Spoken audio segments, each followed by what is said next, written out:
La comunicadora y presentadora de televisión Camila García hizo un ejercicio de periodismo en LA Semanal muy notable.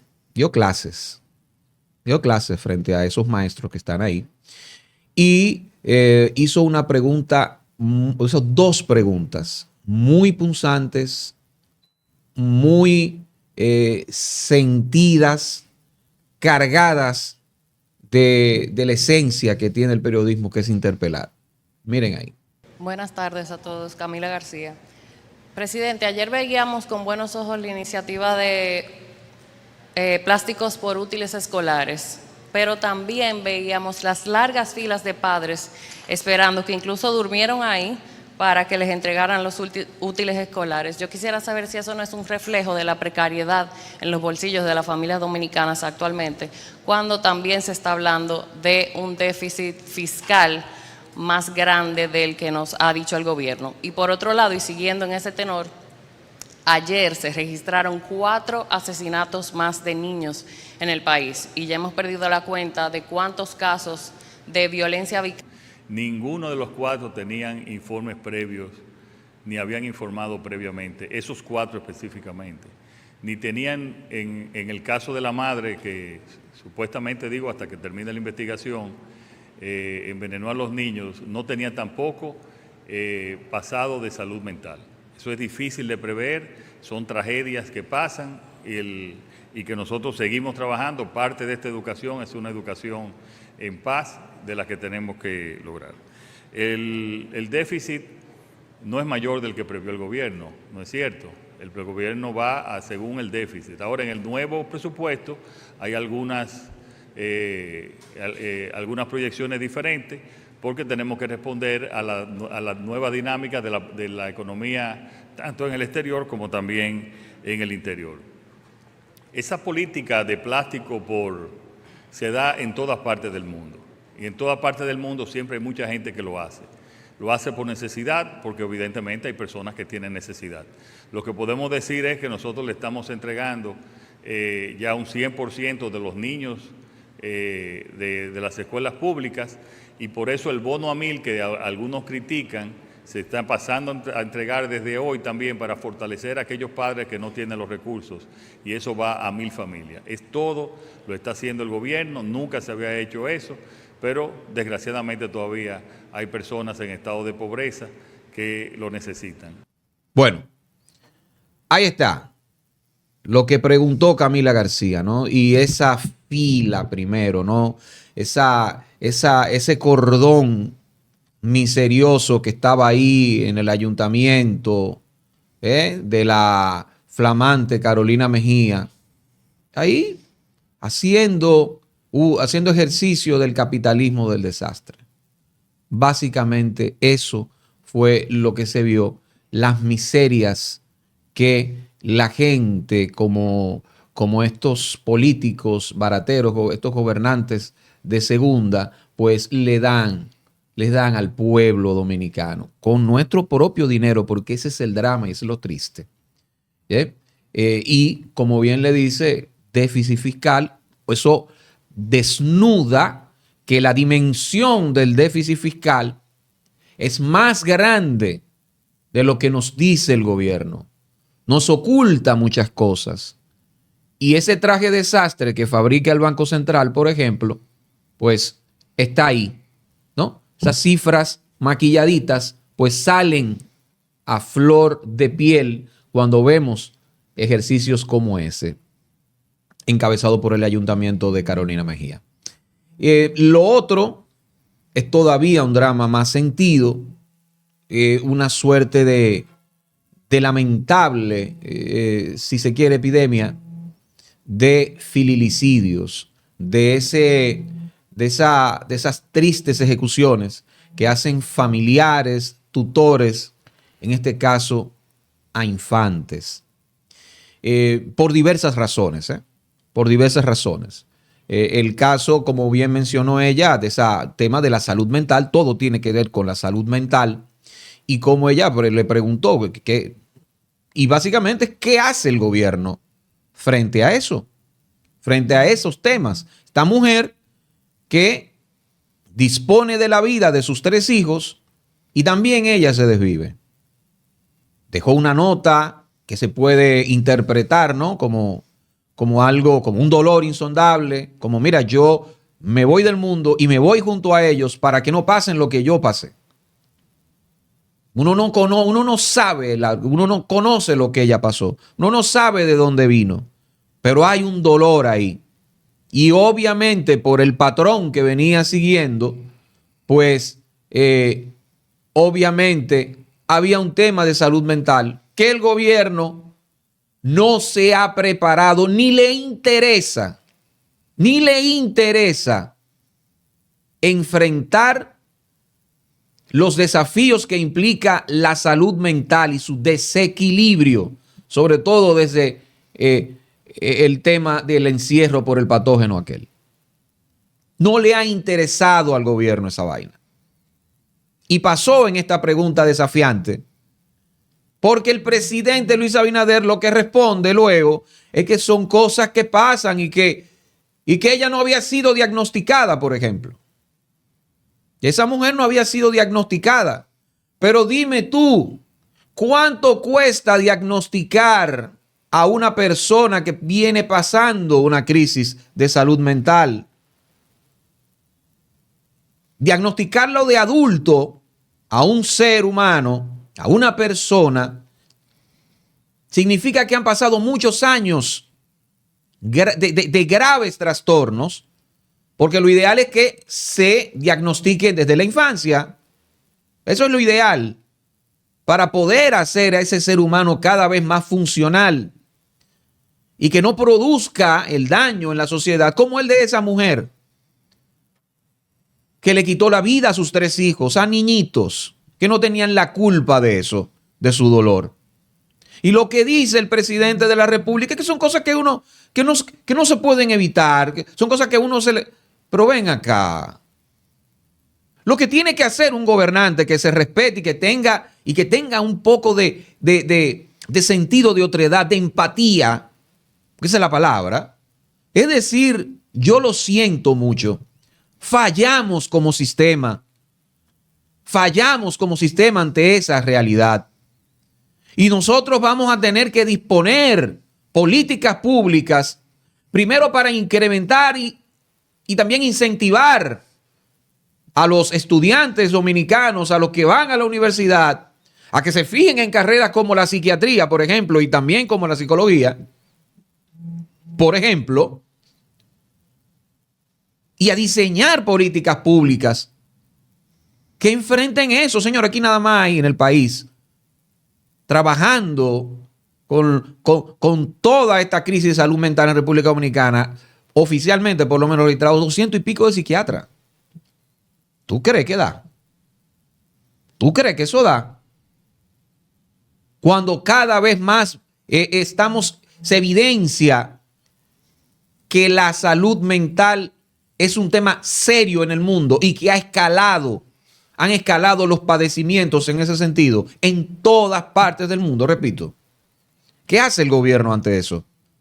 Yo creo que lo que hizo Camila fue desnudar y darle ahí al gobierno en una de las tantas heridas que nos está ocasionando por su falta de planificación. Este gobierno no se preparó para hacer un ejercicio de poder, no se preparó. Y ella, nueva vez, Camila García, nueva vez los pone en evidencia. Diablo, es verdad que no saben gobernar. Es verdad que no saben. Ahora, la que le fue bien fue a Carolina Mejía con esto. Esta deficiencia del Ministerio de Educación, una deficiencia porque apenas han entregado el 60% de los kits con la utilería, con el uniforme y los útiles escolares. Y en un escenario así, de escasez, una funcionaria como Carolina Mejía, que está en campaña, que quiere ser presidente de la República y que utiliza este mecanismo, ¿no?, para atraer votantes, pues es un escenario perfecto. Ahí, como decía la comunicadora, las personas fueron incluso hasta tempranas horas de la madrugada a hacer filas allí. Y luego, cuando salió ese solazo, señores, porque ni siquiera tenían, tenían un lugar, ¿no?, para proteger a la gente del sol. Y el caos, por supuesto, que se arma allí, producto, como muy bien decía la periodista, producto de la necesidad de la gente, que contradice totalmente todos los anuncios del gobierno. Todos los anuncios del gobierno, un acto como ese, quien pasó por allí, señores, vio la cantidad de gente que tuvo que aguantar ese solazo y esos malos ratos ahí para poder llevarle a sus hijos una mochila, unos útiles escolares. Eso demuestra totalmente la contradicción de este gobierno cada vez que uno de estos funcionarios dice que aquí las cosas están de maravillas y que somos un ejemplo en la región. Y cómo el presidente de la República pone al ministro de Educación, Luis Miguel de Camps, a decir allí, ¿no?, que el problema por ejemplo, del déficit de aulas que se suma a esta falta de útiles, decir allí que el problema es nada más de un 0.15% y que es un problema que se está solucionando con las medidas estas especiales de utilizar aulas móviles. Pero cuando tú hablas de un problema de 0.15% en un universo del 100%, que estás hablando entonces que el 99.85% está resuelto, pues realmente eso es insignificante, realmente eso son cosas de humanos, ¿no? Eso debería la ciudadanía darle un premio a este gobierno por este inicio escolar tan exitoso. Sí, todo se cubrió en un 99.85%. Para que tú veas, o sea, no tienen escrúpulos, no tienen vergüenza para pararse allí y decir una mentira como esta.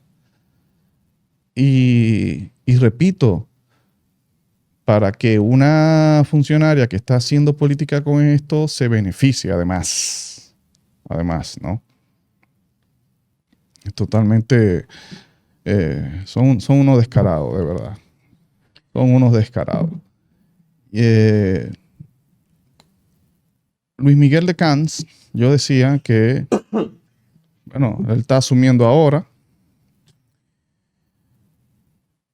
y hay que darle tiempo. Muy bien, hay que darle tiempo. Pero como están las cosas, yo te decía que como están las cosas, aparentemente cualquier funcionario que asuma un cargo en este gobierno es un sinvergüenza de entrada. Y entonces tendrá él que empezar como sinvergüenza en la percepción del público y ir entonces tratando de desmontar eso. O sea, no es al revés. No es que, como están las cosas, ¿no? No es que empiece un funcionario público y empiece con el beneficio de la duda, con la confianza de las personas, diciendo, bueno, está empezando, vamos a ver qué es lo que hace. Es decir, empieza con una calificación de 100 y entonces o se va manteniendo su alta calificación por los actos que hace o va bajando. Eso es lo normal. Pero repito, como están las cosas aquí y como vemos en las estadísticas, que todos estos funcionarios cuando no han hecho absolutamente nada sino empeorar las cosas, pues hay que empezar a verlos que cuando llegan allí son unos sinvergüenza. O sea, usted, lo nombraron en tal sitio, usted es un sinvergüenza. Demuestre que usted no es un sinvergüenza ahora. Eso es. Porque yo te voy a decir una cosa. Tú me vas a decir a mí, casi en víspera de inicio de año escolar, tú quitas al director de INAVIE. Tú los quitas. Y vamos a ver, porque si fue algo tan extremo, él no está preso. No, ¿verdad? O sea, tú los quitas. inicio de año escolar, cuando ya tú sabes todas las dificultades que hay. Y tú lo quitas y pones a uno nuevo ahí. Y no solamente pones uno nuevo. ¿A quién estás poniendo, Bien. Maracayo? Estás poniendo al director de campaña de la vicepresidenta Raquel Peña. Bien. Espérate. Porque eso hay que decirlo. Y como tú dices, hasta prueba en contrario, Víctor Castro no ha cometido ninguna acción irregular o penal. Pues no está sometido por nada. Exacto. Entonces, Bueno, pero lo que quiero decir ahí, claro, ¿qué no, lectura imagina. a nivel político tú le das? No, Nada más no, lectura está a claro, nivel está político. claro. Ya no estoy hablando del componente Sí, más no, grande, sí. ¿no? Que es, ¿verdad? Que No, uno la- no quiere que ocurran casos de corrupción. No, eso está claro. La misión principal ahí es financiar campañas electorales. Pero, reforzando mi tesis, que es que estos funcionarios que aceptan un cargo público ya son sinvergüenzas y que la misión de ellos es demostrarnos a nosotros que no lo son. Es eso. O sea, como el presidente quita a Inavíe en víspera de iniciar el año escolar y mete a un funcionario nuevo. Ese funcionario nuevo, oye, tiene que saber, tiene que decir, señor presidente, pero me va a meter en medio de la... vamos a esperar que el señor resuelva esto, que ya tiene tiempo en Inavíe, ¿verdad? Y que lo resuelva y que inicie el año escolar, entonces usted me nombra a mí. Porque me está poniendo en una situación donde tuvo que pararse a decir, bueno, sí, iniciamos el año escolar con un 60%, entregamos un 60% de los kits, pero ya en un mes entregaremos el 100%. ¿Qué? No son unos sinvergüenza, ¿me entiendes? Son unos sinvergüenza. Y yo te ponía el mismo caso, por ejemplo, de el Intran, cuando pusieron a Milton Morrison. Sí, Milton Morrison aceptó eso en medio del escándalo que había, es un sinvergüenza. Lo aceptó y ¿qué demostró? Que era un sinvergüenza porque como al mes fue que tuvo que decir, mira, aquí hay una compañía que está violando, no debe trabajar y está trabajando. Al mes y pico fue que se enteró de eso, cuando le apagaron las luces. Entonces, ¿es un sinvergüenza o no un sinvergüenza? Es un sinvergüenza. Y aquí las cosas están a un nivel de que no solamente los funcionarios que aceptan cargos públicos, sino loco, hasta que el que quiera ser presidente. Ya el que quiera ser presidente, bajo este sistema de partido político que lo conocemos tan bien y quiere ser presidente amparado en uno de esos partidos, es un sinvergüenza de entrada. Todos, tú dices. Todo. Bueno, ¿qué tú tienes en la Fuerza del Pueblo? ¿Qué tú tienes en el PLD? ¿Qué tú tienes en el PRD? ¿Qué tú tienes en el PRM que no conozcamos? Y un outsider. ¿Sí, Bueno, no, sinvergüenza? No, bueno, un outsider, Opción Democrática. ¿Tú sabes qué? Opción Democrática demostró ser unos sinvergüenza cuando pactaron ¿con quién? Con Leonel Fernández. Ya, son unos sinvergüenza también.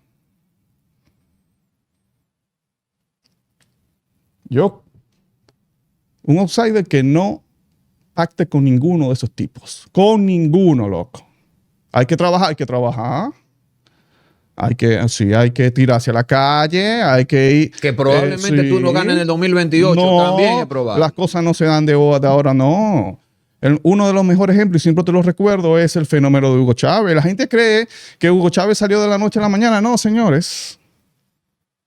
Hugo Chávez, cuando lo agarraron, Hugo Chávez tenía, desde que inició su carrera militar, conspirando dentro de las Fuerzas Armadas, conspirando con un proyecto para tomar el poder. Años en eso. Golpe de Estado fallido. Lo toman preso. Lo sueltan. Duró 5 años prácticamente viajando en los pueblos, en los campos más remotos de Venezuela, en la selva amazónica. Y dormía donde le cogía la noche, compadre. Tenían una camioneta ahí, iban como evangélicos a predicar casa por casa. Y donde le cogía la noche, ahí dormía y le daban comida. Y en Caracas, mira, Irene Say ganaba, supuestamente. Irene Say ganaba.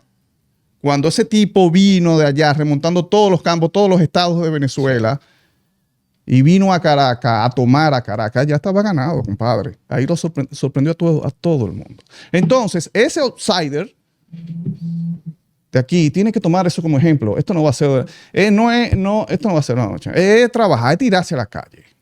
No esperar a que estos tipos sigan haciendo desastres, ¿no?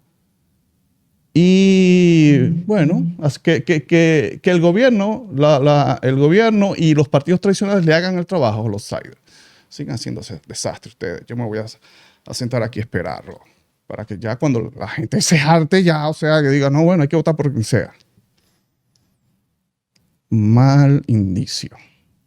Porque posiblemente ese outsider también resulte ser un sinvergüenza. Un tema serio. Tú sabes que me hablabas del tema de educación y óyeme, hubo una denuncia seria a la cual va a tener que responder el ministro, haciendo las investigaciones internas del lugar y luego remitiéndola al Ministerio Público, en caso de que sea cierto. Pedro Jiménez, el periodista del Sol de la Mañana, pues denunció que hubo obras durante la gestión de Ángel Hernández pagadas por unos 70 millones de pesos y que no se ejecutaron. Sí. Por unos 70 millones de pesos y que no se ejecutaron. Y él dice que a través de la ley de acceso a la información, pues tiene muchas pruebas. Y que por eso digo, ¿no? Es un desafío el que tiene el ministro de Educación, Luis Miguel de Camps. Porque es un caso serio. Señores, el mismo Ángel Hernández, que en el programa El Día con Edith Febles, siempre en El Día, dijo que había recibido llamadas amenazantes, porque él representaba un peligro para la mafia que está instalada en educación. ¿Y cuáles son esas llamadas? ¿Y eso qué sé yo qué? ¿Y quiénes son? Le inquiría, ¿no? Estaba inquiriendo ahí. Edith. No, él decía que lo va a revelar después. ¿Lo reveló alguna vez? Él dijo que en el almacén de educación encontró desastres que podrían implicar seriamente a su antecesor, Roberto Fulcar. Roberto Fulcar, no dijo su nombre, pero era así. Pero Roberto Fulcar dijo exactamente lo mismo de el que estaba anterior en educación por parte del PLD. Y Ángel Hernández, por todo lo que indica esto, ha resultado también otro sinvergüenza. Otro bárbaro. No, claro, yo lo tengo en la lista ya. Sinvergüenza. Un gran sinvergüenza. Sí, y cuidado, si peor que los otros, porque vino con el método Pepe Mujica. Ah, sí. Chacabana, un hombre, que sí, austero, que sí yo qué. Y tú veías a estos periodistas, a estos de la moral impenetrable, entre comillas, ponderando siempre a Ángel Hernández. Miren ahí. Vean la denuncia a profundidad de Pedro Jiménez para que ustedes, o sea, la denuncia que él hizo en el Sol de la Mañana, para que ustedes vean. Entonces, es una pena a dónde, o sea, la evolución de esta gestión gubernamental y cómo en su mayoría, salvo muy pocas excepciones, el PRM está terminando. Es una pena muy, muy, muy grande. Esta es La Quinta Pata. José Maracayo, Edwin Cruz. Recuerda suscribirte, activar campanita, darle a me gusta para seguir creciendo, compartir y todo eso.